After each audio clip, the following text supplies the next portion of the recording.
Hey, ¿qué onda? ¿Cómo estamos? Episodio 41 de CASP, de Quienes Aman Su Palabra. Una vez más, mi carnal y yo estamos aquí juntos, echándonos un matecito. Ya casi estoy hablando como argentino, hermano.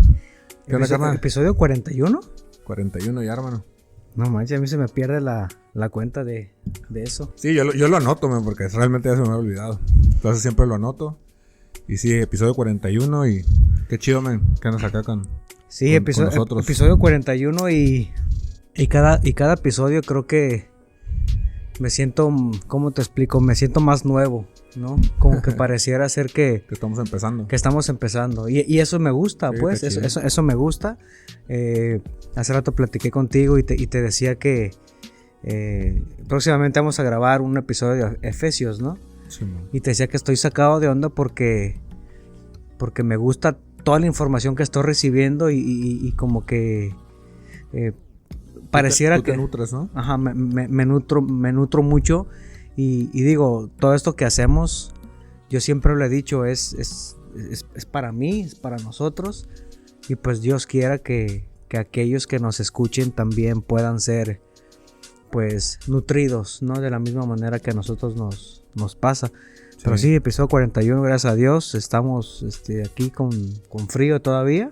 Sí. Y pues chido, lo que vamos a platicar está interesante. Sí, ojalá, como dices, ¿no? Esto es gasolina para nosotros y ojalá sea gasolina para ustedes, porque al final la palabra es eso, ¿no? Nos vivifica, nos alimenta, nos nutre, nos sacia. Entonces, hoy queremos platicarles en Lucas 18, del verso 1 al 8. Esta es una parábola enseñándole a los discípulos a siempre orar y nunca darse por vencidos. Entonces, hoy queremos hablar de esto.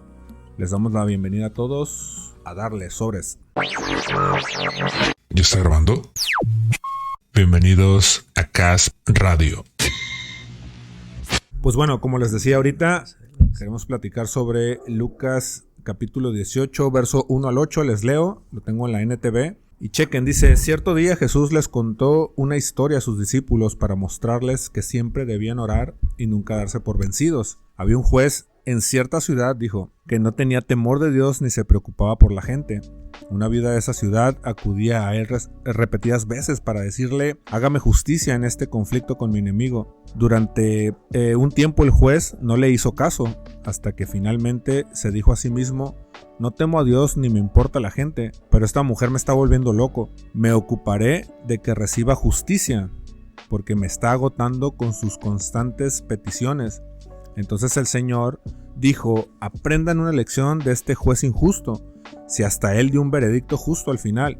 ¿Acaso no creen que Dios hará justicia a su pueblo escogido que clama a él día y noche? ¿Seguirá aplazando su respuesta? Les digo, él pronto les hará justicia, pero cuando el Hijo del Hombre regrese, ¿a cuántas personas con fe encontrará en la tierra? Como inicia Lucas 18, digo, yo quiero plantear este primer punto, y es el planteamiento de Jesús al inicio era enseñarles a los discípulos, dice, mostrarles que siempre debían orar y nunca darse por vencidos. Entonces, iniciando por esta parte, se me hace relevante estos dos puntos o esta enseñanza que el Señor quiere darle a los apóstoles, que obviamente, como estamos platicando ahorita, ¿no? Hasta nuestros días obviamente nos sigue enseñando, y el principio es siempre orar y nunca darse por vencidos. Entonces, digo, hay varias vertientes a las que me llevan, varios puntos a los que me lleva esta primer parte de Lucas 18. Obviamente lo primero que me lleva es la premisa, ¿no? Siempre orar. Y pues obviamente vemos a lo largo de la Biblia a todos los personajes de la Biblia orando. Hasta canciones hay de niños, ¿no? Orad sin cesar, ¿no? Sí, orando por todo, en todo y por todos, ¿no? Sí. Sí, desde siempre. Sí, hay ciertas cosas que si lees la historia del versículo 1 hasta el 8, pues es una historia, digamos, sencilla de entender, ¿no? No hay muchas complicaciones en ese sentido. Es una parábola de una viuda y un juez injusto que, digo, para empezar, me brinca, o sea, ¿quién puso ese juez, no? O sea, es un juez injusto donde dice, no me importa, no me interesa ni las Dios, personas, ni la gente, ¿no? ni Dios, ¿no? Para empezar. Pero hay una cosa muy relevante. La verdad es que me gusta cuando por fin Dios me ayudó a entender esta parte. Mucho de mis conceptos en cuanto a la oración cambiaron, ¿no? Cuando estaba estudiando, y yo agradecí mucho a Dios que me permitiera haber visto este pasaje con esos ojos, ¿no? ¿En qué sentido? Número uno, hacen mención a una viuda, ¿sale? Y después te pones a pensar, ¿por qué una viuda? ¿Por qué no hablaron de un comerciante? ¿Por qué no hablaron de otra persona? Y justamente Jesús planteó a este personaje de una viuda, porque en aquel entonces las viudas eran las personas más vulnerables. Sí. Estaban casi comparadas con los leprosos. Me explico. Las viudas eran pues aquellas que probablemente pues a lo mejor no sabemos si tenían niños chiquitos. Me gusta imaginar que era una persona demasiado necesitada. Sí. Incluso en Deuteronomio lo anoté porque me gustó esta referencia. En Deuteronomio 24 hablan, 24:19 dice: cuando estés juntando la cosecha y olvides un atado de grano en el campo, no regreses a buscarlo, déjalo allí para los extranjeros, los huérfanos y las viudas. Entonces el Señor tu Dios te bendecirá en todo lo que hagas. Cuando sacudas los olivos para que caigan las aceitunas, no pases por las mismas ramas 2 veces. Deja las aceitunas que quedan en el árbol para los extranjeros, los huérfanos y las viudas. Es decir, se tenía considerado a las viudas como socialmente nosotros tenemos obligaciones y responsabilidades en favor de las viudas porque es la parte más vulnerable, ¿no? Y dije, bueno, Jesús, ¿por qué no habló de un comerciante, no? Sí, otra persona, ¿no?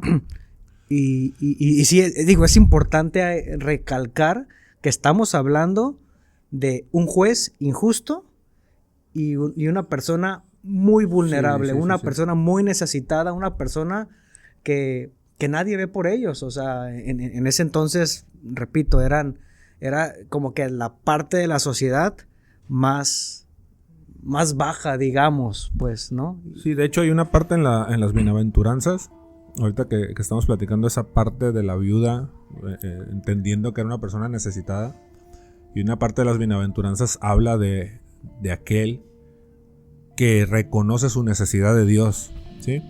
Entonces, creo que el principio aquí que vemos es que obviamente nosotros recurrimos a Dios porque lo necesitamos. Y no solamente lo necesitamos en cosas del día a día, ¿no? Porque a veces tendemos a buscar a Dios por, no sé, para que me sane o para que me provea o lo que sea, ¿no? Y claro, lo necesitamos en todos los sentidos.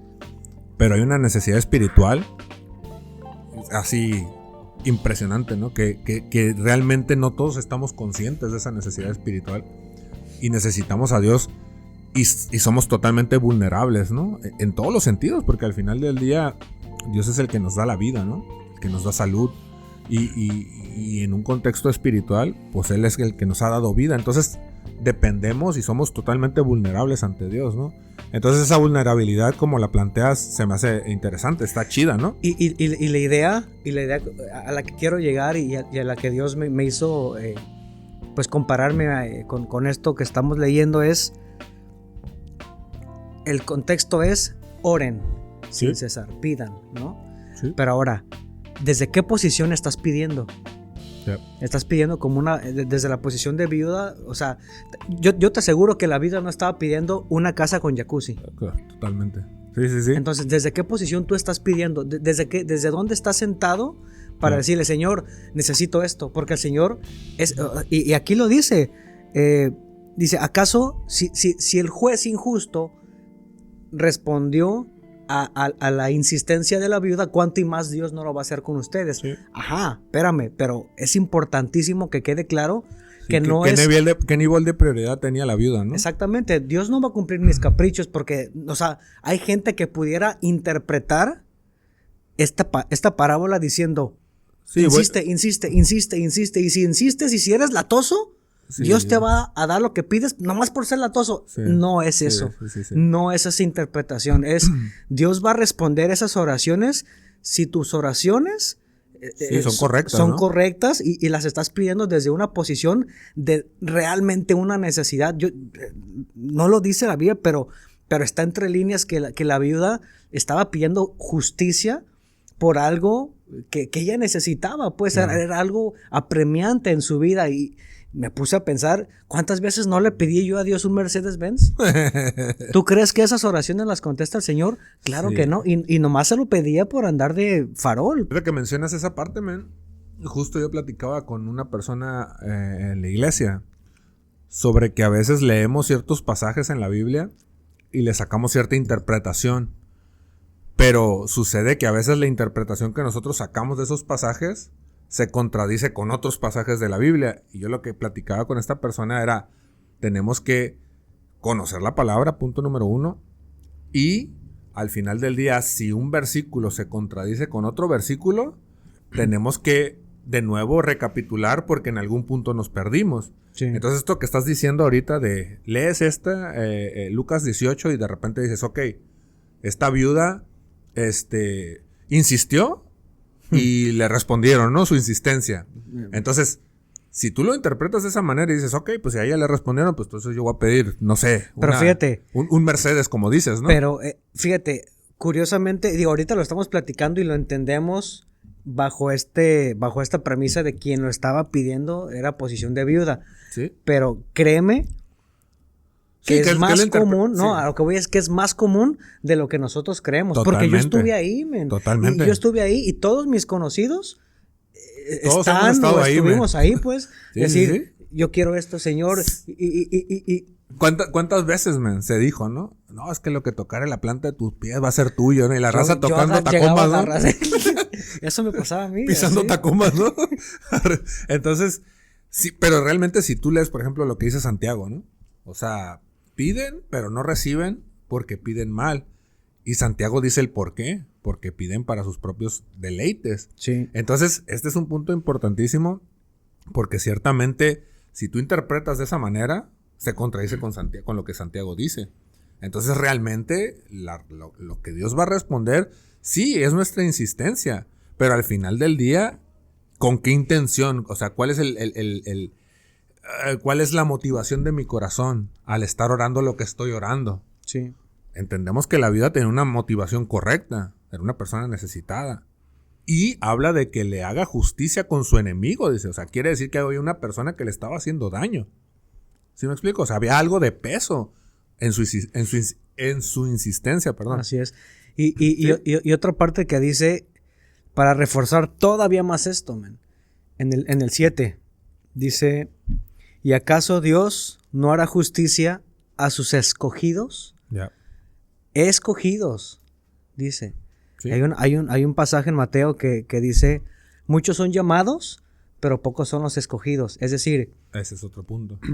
un escogido debe tener ciertas características, ¿me explico? Sí. Aquellos que han renunciado a lo mejor a su propia vida, a sus propias comodidades, a sus propios sueños, a sus propios deseos terrenales. Entonces, lo que me indica mucho es un escogido, lo natural de un escogido es que sus oraciones sean bien enfocadas, sean Claro. bien dirigidas. Sí. Porque si no eres, o sea, la naturaleza de un escogido, la naturaleza de un corazón que solamente pide cosas, Señor, que se establezca tu reino aquí. Yeah. Esos son las tipos de oraciones que pediría un escogido. Sí. Alguien que no es escogido, Señor, quiero que me des una casa gigantesca con Sí, con jacuzzi, y que Sí. Dos carros en la cochera. hay dos Sí, contrastes sí. de gentes, por eso hace recalca A sus escogidos. a sus escogidos. ¿Acaso Dios no hará justicia a sus escogidos? No dice hará justicia Sí. a aquel que se le acerca o aquel que pida. No es así. Sí, y ahorita totalmente lo que dices, ¿no? O sea, cuando tú entiendes quién es un escogido de Dios, o sea, estamos hablando de un hijo de Dios. Y un hijo de Dios es aquel que ha reconocido a Cristo, ¿no? Un nacido de nuevo, vamos. Y un nacido de nuevo que ha reconocido a Cristo tiene el Espíritu de Dios. Porque eso está en la Biblia. Es mucho lo que dice Efesios. ¿Y qué quiere decir? Sí. Cuando tienes al Espíritu de Dios, el Espíritu de Dios te va a guiar a toda la verdad, dice la palabra. Entonces, ¿qué quiere decir esto? que obviamente tú vas a empezar a buscar, tus oraciones se van a volcar más en la voluntad de Dios que en tu propia voluntad. Exacto. ¿Sí me explico? Entonces ahí ya cambia totalmente el panorama, ¿no? Sí, es muy raro. Digo, no sé si usar la palabra raro o imposible, no lo sé, pero no es común que un escogido... De hecho, tú usabas una frase el programa pasado que me gustó mucho, ¿no? Y era cuando empiezas a amar lo que debes de amar, vas a empezar a aborrecer lo que tienes que aborrecer, ¿no? Entonces, es eso, básicamente, ¿no? En palabras entendibles. Entonces, es importante esta parte de no vender humo, ¿no? Porque a veces estamos en la era de los vendehumos, ¿no? Sobre todo dentro de la iglesia. Yo a cada rato me topo en las redes sociales un gordito ahí, ¿no? Que yo decreto y se está hablando unas tonterías, man, porque no veo nada congruente en sus decretaciones, ¿no? No sé si se diga así, pero decreto y que tu mejor año y vas a prosperar. Y está lleno de likes esos videitos que sube, sí, pues, y llenos de amenes, ¿no? Sí, pues. Pero pues no manches. Entonces, cuando entiendes esta parte, no te vamos a vender humo. O sea, necesitas entender que sí, si tú insistes en tu oración, que al final es un fundamento, o sea, es permanecer, siempre debían orar, dice. Y si tú lees, por ejemplo, Filipenses, Tesalonicenses, Pablo siempre habla de orar por todo y estar en oración. ¿Sí me explico? Sí, se confunde mucho esa parte, man. Yo lo he escuchado, yo lo he escuchado de gente muy cercana, eso que dice, si tocas, se te va a abrir, ¿sí? ¿No? Sí, hay un pero muy grandote. Es correcto. Hay un pero muy grandote. O sea, sí, no significa que la Biblia se esté contradiciendo con lo que dice Lucas 18, con ese otro pasaje que no recuerdo dónde está, que dice el que toca se le abre, ¿no? Sí, no se contradice para nada. O sea, lo que está aclarando Lucas 18 es, claro, insiste, es indispensable que es Mateo insistas, 7. ¿no? Porque también, digo, hay muchas ventajas, digamos, que nos causa el hecho de estar insistiendo. A Dios le gusta, me explico, que estemos ahí. Yo no sé si te lo platiqué o no, mi hijo, Caleb, por muchos meses me estuvo insistiendo, cómprame un bajo. Él ya tocaba violín, bueno, estaba estudiando violín. Y yo sí quería, por supuesto, comprarle un bajo. Yo soy músico y yo quiero verlo tocar en la iglesia bajo. Es más fácil que toque bajo que violín, ¿no? Claro. Y me decía, un bajo, y yo, después, primero el violín, y que un bajo, y que mira, y que me mandaba fotos, y que me mandaba videos, y audios, y estuve insistiendo por meses. Y a mí me gustaba verlo interesado, y dije, ok, sé que no es una emoción de momento, ya se ha convertido en una necesidad para él, y en Navidad le compré un bajo. Y ayer en la iglesia ensayamos y ya tocó en la iglesia, man. ¿Neta? Sí, digo, ensayó con el grupo, ¿no? Sí, pero apenas tiene 20 días practicando y me doy cuenta que hice bien al dejarlo, me explico, que insistiera, al que esperara el tiempo adecuado, ¿no? Sí. Entonces, si yo como papá terrenal lo hago con mi hijo, ¿cuánto y más Dios, no? Entonces, de que a Dios le gusta que estemos ahí tocando puertas, Señor, mira esta necesidad, ¿no? Es una necesidad premiante en mi vida, en mi familia, lo que sea, ¿no? Que se haga tu voluntad, pero me gustaría que me ayudaras en este tema, ¿no? Sí. Y estamos ahí insistiendo, pues claro, por supuesto, de eso habla Lucas 18 también, ¿no? Sí habla, insistan, por supuesto, pero insistan, pero sí, enfocados. Pónganse truchas, pues, ¿no? Sí, con enfoque. Y digo, viene esa partecita ahí 2 que habla de no darse por vencido. Y digo, obviamente se entiende totalmente que la idea es no darse por vencido en nuestras oraciones, ¿no? Pero también cuando yo lo estaba estudiando me llenaba mi corazón, ¿no? La parte de decir, ok, continúa, ¿no? Sigue adelante, porque la misma palabra, insisto, no se va a contradecir. Y si tú lees la Biblia, Josué, ¿no? Josué hablaba de sé fuerte, sé valiente, no temas, no desmayes, ¿no? Porque el Señor va a estar contigo a donde quiera que vayas. Cuando David ya se despide de Salomón, sus últimas palabras básicamente fueron eso. O sea, y lo mismo, o sea, ahora sé fuerte y sé hombre, compórtate como hombre, dice en la tele, ¿eh? ¿Sí? Y la palabra nos habla de, Pablo dice que esta carrera es una carrera de resistencia. El Señor Jesús enseña, ¿no? Que el que permanezca hasta el fin, va a ser salvo. O sea, habla de permanencia, ¿no? De constancia, de insistir. Entonces esta idea de también no darte por vencido en tu carrera, en esta carrera que estamos llevando en Cristo, me motiva, ¿me explico? Me lleva a la parte, sigue insistiendo, sigue adelante, continúa. Y ahorita quiero platicarme, aprovechando ahorita que estamos hablando sobre el tema de la oración en específico y cómo debe de ser una oración enfocada, con un enfoque correcto. Yo no tiene mucho compartí en la iglesia sobre la oración de Nehemías y está bien interesante porque quiero leer y quiero darle rapidísimo un breve resumen de lo que es la oración de Nehemías. Y es que Nehemías vivía en el tiempo del exilio a Babilonia, ¿sí? En el exilio a Babilonia pues vivió Esdras, Nehemías, Esther, Jeremías, Daniel, todos ellos, ¿no? Entonces, en este periodo de tiempo en Babilonia, pues hubo gente del pueblo de Israel que empezó a tener puestos, pues, de mando, ¿no? Ciertos puestos importantes en el imperio, en el gobierno babilonio. Entonces, de repente sucede que Nehemías era copero del rey. Y empieza Nehemías 1 diciendo: a fines del otoño, en el mes de Quisleu, del año 20 del reinado del rey Artajerjes. Los de la NTV me gusta mucho en la traducción NTV porque ellos establecen cuándo fue este tiempo. Y ellos dicen que este tiempo que Nehemías empieza aquí diciendo en el capítulo 1, que es el mes de Quisleu del año 20 del reinado del rey Artajerjes, se dice que fue en el año 446 antes de Cristo, en el mes de noviembre aproximadamente.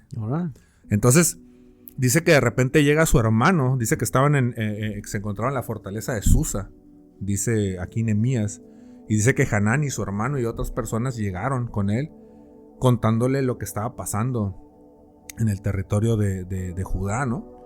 Y de repente le cuentan que las murallas están caídas, ¿no? Y que la gente está en total vulnerabilidad y que están pasándola muy mal. Y esta parte, este principio me llama la atención de Nehemías, porque Nehemías dice que él estaba en la fortaleza de Susa, estaba en el castillo del rey. Sí, con un buen puesto, protegido, con todo, comida, no le faltaba nada, ¿no? Se entiende. Y de repente él se da cuenta que su pueblo, su gente, está totalmente en la ruina. Y dice que él se duele, dice que llora y desgarra sus vestiduras y se pone a orar. Y se pone a orar, obviamente, por la nación de Israel, por el pueblo de Israel. Este es un principio importante en Nehemías, porque estamos hablando de que su oración a Dios, para empezar, cualquier egoísta, pues de hecho, pues ahí se le echan, ¿no? Se le echan. Yo estoy a gusto, ¿no? A mí me está yendo al llavazo, estoy perfecto, ¿no? Topolina, sí. Sí, me la llevo sin broncas. Allá la raza, pues allá se le echan, ¿no? Y no, lo contrario, dice que él se duele y empieza a orar por la raza, por su gente. Entonces, ¿a qué voy con esto? Él no tiene un corazón egoísta. Él ve por su gente, ora por su gente. Y si hay algo que le agrada a Dios es que nosotros oremos por otros, veamos por otros, ¿sí? Santiago precisamente dice que la verdadera religión es ver por la viuda y por el huérfano, precisamente. Ahorita hablando de esta viuda. Entonces es ver por otros. Y de repente Nehemías empieza. Y ahí viene elaborada una oración que está muy interesante. Yo la desglosé y está muy padre porque levanta una adoración a Dios, empieza adorando a Dios. Poniendo en perspectiva correcta quién es Dios y quiénes somos nosotros. Y cuando él baja su mirada de Dios, lo que hace es empieza a pedirle perdón a Dios por su maldad, por su pecado y por el pecado del pueblo. Ay, chido. Y posteriormente va la petición después de adorar y después de una oración de arrepentimiento, va ahora hacia la petición. Y normalmente nosotros, ¿qué hacemos? Vamos directo a la petición. Dios, me está yendo mal, ¿qué onda? Un paro, ¿no? Bueno, el punto es de que él empieza a orar, man. Y empieza a orar. Y sucede, man, en el capítulo 2, justo empieza el capítulo 2, verso 1, diciendo: a comienzos de la siguiente primavera, en el mes de Nisan, dice, durante el año 20 del reinado de Artajerjes. Igual, este mes de Nisan se dice que era entre abril y mayo, man, del año 445, entendiendo que cuando vamos antes de Cristo, el calendario va en retroceso, ¿no? Ajá, sí. Ahorita vamos ya en aumento. Entonces, Sí. empezó en noviembre del año 446 antes de Cristo y de repente estamos en mayo del año 445. Ok. O sea, tenía noviembre, diciembre, enero, febrero, marzo, abril, mayo. Ya tenía 6 meses orándome. Órale, qué dato tan chido. ¿Sí? Tenía 6 meses orando, solamente orando. Sí. Elevando su oración a Dios, pidiendo en favor de esta gente, de su pueblo. Y de repente dice aquí en el capítulo 2 que estaba sirviéndole al rey. Y de repente el rey le pregunta y le dice, ¿qué onda? ¿Por qué estás tan triste? ¿Te sientes mal? ¿Estás enfermo? El rey le preguntó a Nehemías. O sea, te cuenta que Nehemías estaba sirviéndole en la mesa porque ajá. era su copero. Y el rey le dice, ¿por qué te veo tan triste? ¿Qué pasa? ¿Estás enfermo? ¿Qué onda? Ujú. Y Nehemías le contesta y le dice, ¿cómo no voy a estar triste? Dice, Sí, mi palomilla. si mi pueblo está pasándola mal. Sí. Entonces, creo que es el verso... sí, es en el verso 2 justo. Dice... Bueno, desde el verso 1 lo voy a leer. Dice, le serví el vino al rey, dice, y como nunca antes había estado triste en su presencia, me preguntó, ¿por qué te ves tan triste? No me parece que estés enfermo. Debes estar profundamente angustiado. Entonces quedé aterrado, pero le contesté, vive el rey para siempre. ¿Cómo no voy a estar triste cuando la ciudad donde están enterrados mis antepasados está en ruinas y sus puertas han sido consumidas por el fuego? Y checa, el rey preguntó, bueno, ¿cómo te puedo ayudarles? O sea, eso jamás pasaría, man. Sí, claro. Y de Pues es repente, el rey. ¡pum! O sea, Dios respondiendo a Nehemías, ¿cómo te puedo ayudar? Y dice, después de orar al Dios del cielo, quiere decir que tenía 6 meses orando. Contesté, si al rey le agrada y si está contento conmigo, su servidor, envíeme a Judá para Dame chance reconstruir de la ir, ciudad sí. donde están enterrados mis antepasados. Ujú. El punto es que el rey le dice, ok, ¿cuánto te vas a tardar? Ujú. Pues voy y vengo casi, ¿no? Para no hacer el cuento largo, el rey le da cartas para que Nehemías pueda trasladarse hasta Y lo hasta equipa. Judá. Le da cartas para que pueda atravesar los reinos Ujú. en su camino, para que le den chance de pasar. No solamente eso, sino que le da madera y le da material para que lleve, ¿no? Y reconstruya, man. Y aquí viene una parte importante, man. Porque si nos vamos al capítulo 6, haz de cuenta que en el capítulo 6 está el resultado de todo lo que pasó desde la oración de Nehemías, que estábamos hablando Ok. desde noviembre, Desde noviembre. ¿no? Ajá. Y dice en el capítulo 6, man. Capítulo 6 de Nehemías, verso 15 y 16.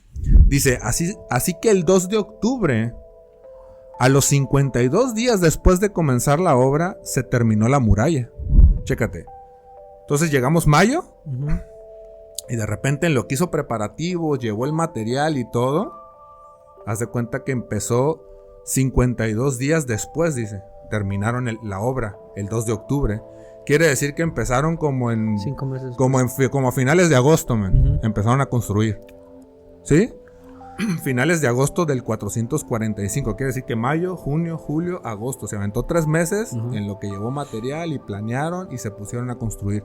Para esto, cuando tú lees Nehemías, había unas personas ahí que se le oponían, man, a esta construcción. O sea, tuvo oposición bien machín Nehemías, man. ¿Sí? Y dice, así que el 2 de octubre del año 445, a los 52 días después de comenzar la obra, se terminó la muralla. Cuando se enteraron nuestros enemigos y las naciones vecinas, se sintieron aterrorizados y humillados. Se dieron cuenta de que esta obra se había realizado con la ayuda de nuestro Dios.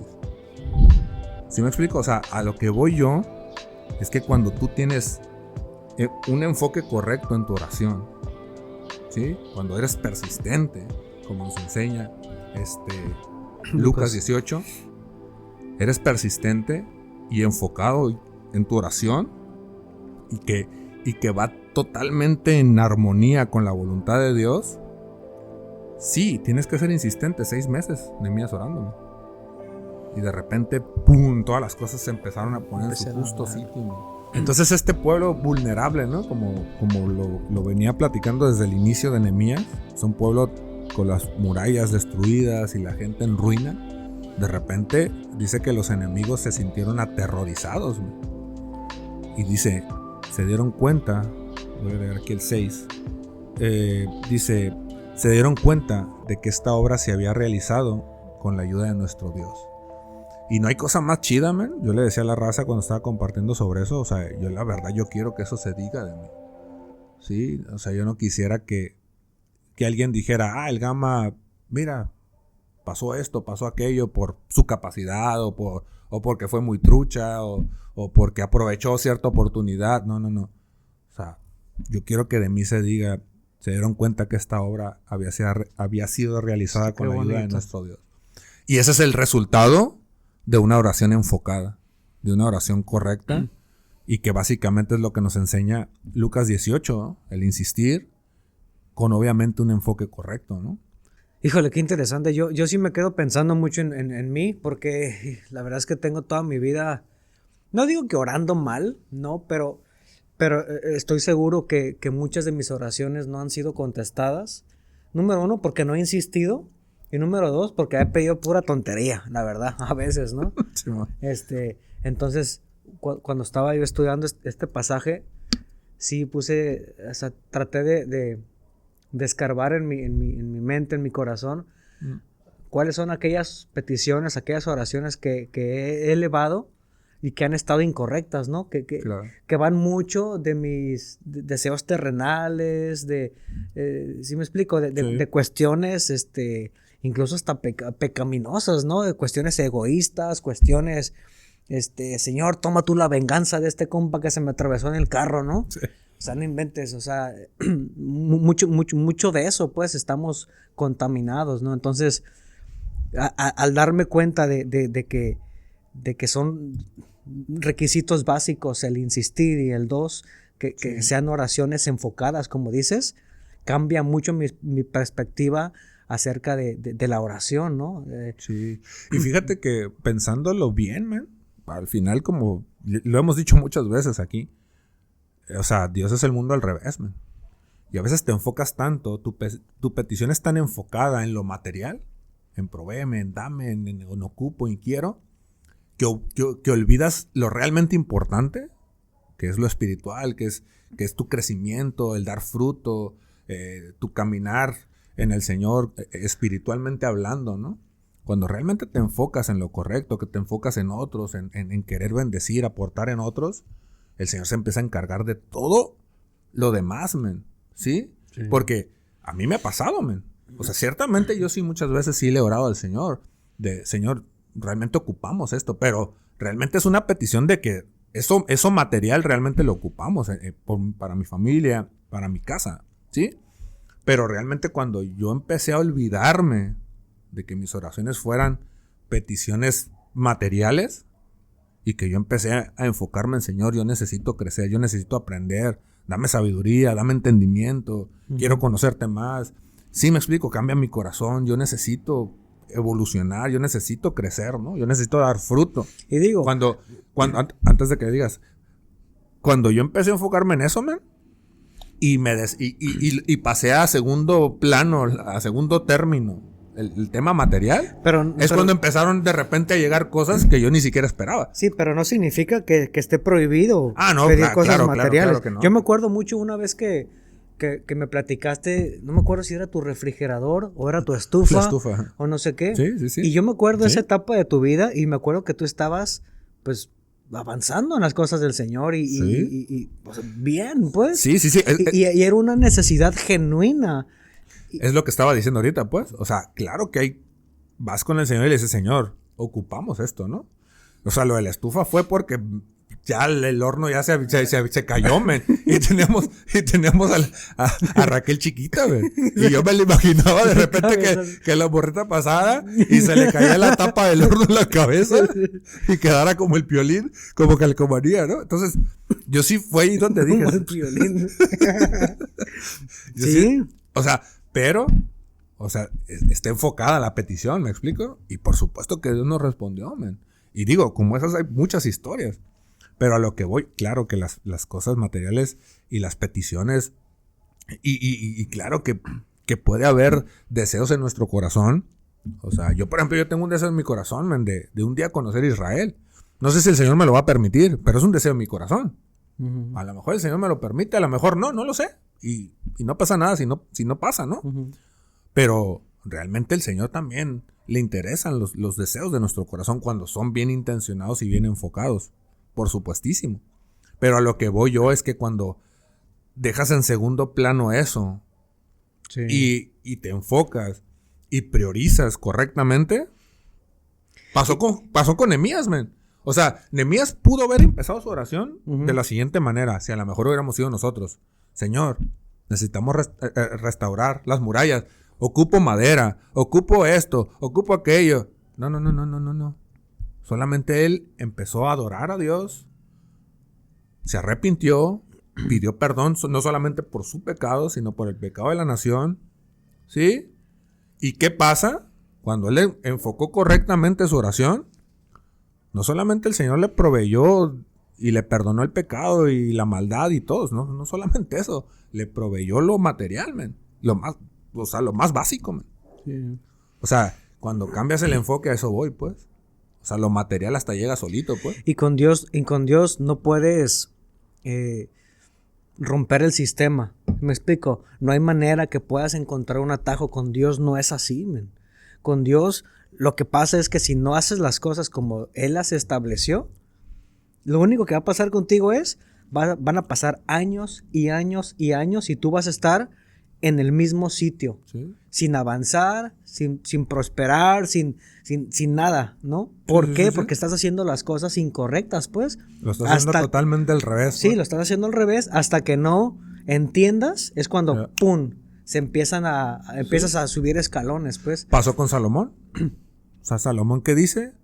O sea, lo único que quiero, o sea, básicamente Dios le dijo, ¿qué onda? ¿Qué quieres? Pide lo que quieras, te lo voy a dar. Y Salomón, la respuesta de Salomón es, yo quiero sabiduría, porque necesito sabiduría para guiar a tu pueblo. Y Dios le contesta, ok, por cuanto has pedido sabiduría y no riquezas, no solamente te voy a dar sabiduría, sino que también te voy a dar riquezas, pues. ¿Sí me explico? Entonces, digo, al final Dios es así, y como la misma palabra dice, ¿no? Donde esté tu tesoro, ahí va a estar también tu corazón, ¿no? Y a veces nuestro tesoro está más en lo momentáneo, en lo pasajero, ¿no? Que realmente en lo eterno. Y ahí es donde nos perdemos y pues ahí ya no encaja, ¿no? La ecuación ya no da, ¿sí? Entonces, digo, creo que el principio de esto es insistir en oración. De hecho, al final dice, ¿no? Cuando el Hijo del Hombre regrese, ¿encontrará fe en la tierra? Muchos le dan la interpretación de que el Señor dice, ok, cuando el Hijo del Hombre venga, ¿encontrará la misma fe insistente en la tierra? Algunos lo interpretan como está hablando de la segunda venida del Señor. O sea, también lo enfocan en la parte de nuestra oración insistente, también debe estar enfocada en, Señor, ven pronto, ¿no?